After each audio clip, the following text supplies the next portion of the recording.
All right, welcome to the Module 4 video summary. So this is the last tax module, and as usual, we're going to start with our learning objectives, and as usual, I will break down each of these as we go through the summary video. All right, let's start with the entity types, right? So sole proprietor, one owner, no separate entity. They report on that Schedule C that feeds right into the 1040. A sole proprietor is a pass-through, right? The income's reported right on the owner's 1040. The owner's going to be subject to self-employment taxes, but this organization is cheap and easy to do. Then we went to the partnership. So a partnership is required to have more than one owner.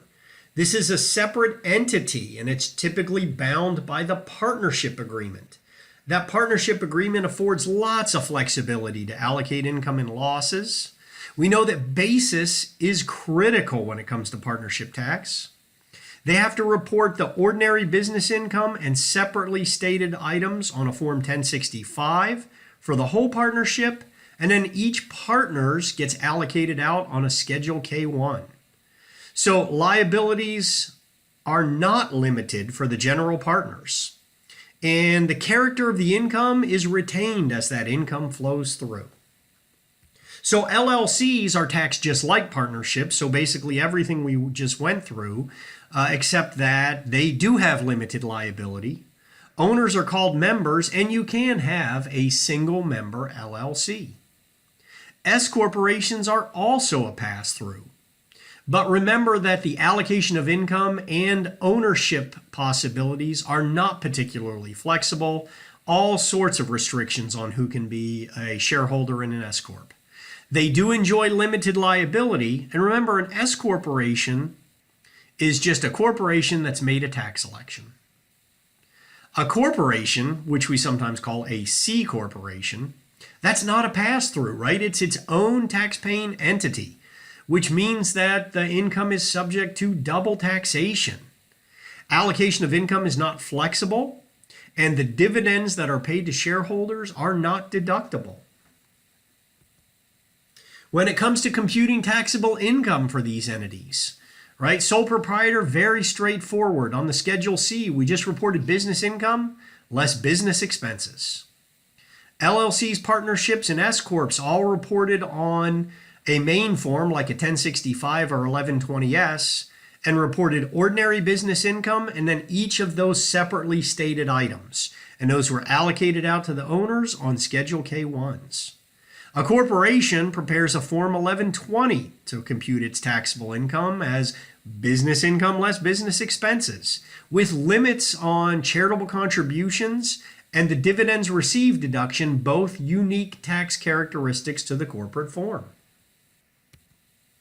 All right, when it came to entity tax planning, we realized, wow, one of the big advantages of pass-throughs is that losses can flow through and thus offset other forms of income. But we recognize that basis is one of the limits that applies to those losses. There is a limited chance to defer income with a pass-through, unlike we could for a corporation where we could leave the earnings accumulating inside the corporation and not distribute them to the owners. We also notice that whether cash flows through or not, income flows through in a pass-through entity. And then we talked extensively about this idea of trying to mitigate the double tax when you're in the corporate form, using things like deductions for interest and rent and wages.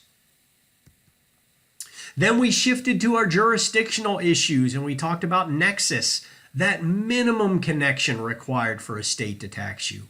And we knew Nexus was triggered by things like ownership of property, having payroll, or income in state. And then we realized it can be triggered by other factors like economic nexus or factor nexus. But there were limitations, restrictions put on a state's ability to tax you. The constitutional limits through the due process and the commerce clauses. And in Public Law 86-272 on mere solicitation for tangible goods. Then we shifted our attention to the division of income between states.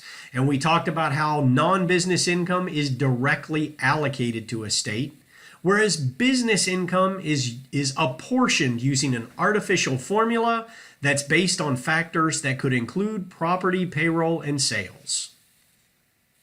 Then we shifted to international, and we talked about our new U.S. tax system that is territorial, and that is done so based on the dividends received deduction of 100% on foreign dividends.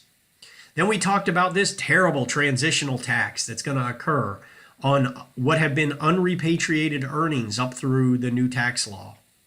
And then we said there's a new GILTI tax provision, not glitty, but GILTI, that is going to apply when the returns on capital from foreign companies are in excess of 10%. And then we said, but if you bring that intellectual property back to the U.S., you're going to get the FDII deduction against that income, thus lowering the tax rate down to about 13%. Then we talked about 3 mini topics: transfer pricing, where fair market value is the standard you're supposed to live by. We talked about subpart F, which is evil income, because it can be taxed whether it's repatriated or not. And then we talked about the power of tax treaties to help mitigate double taxation.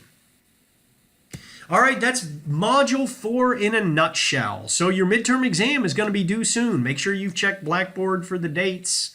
And guess what? Starting the next module, Module 5, it is all about managerial accounting, and we leave tax in our rear view mirror. Thanks for watching.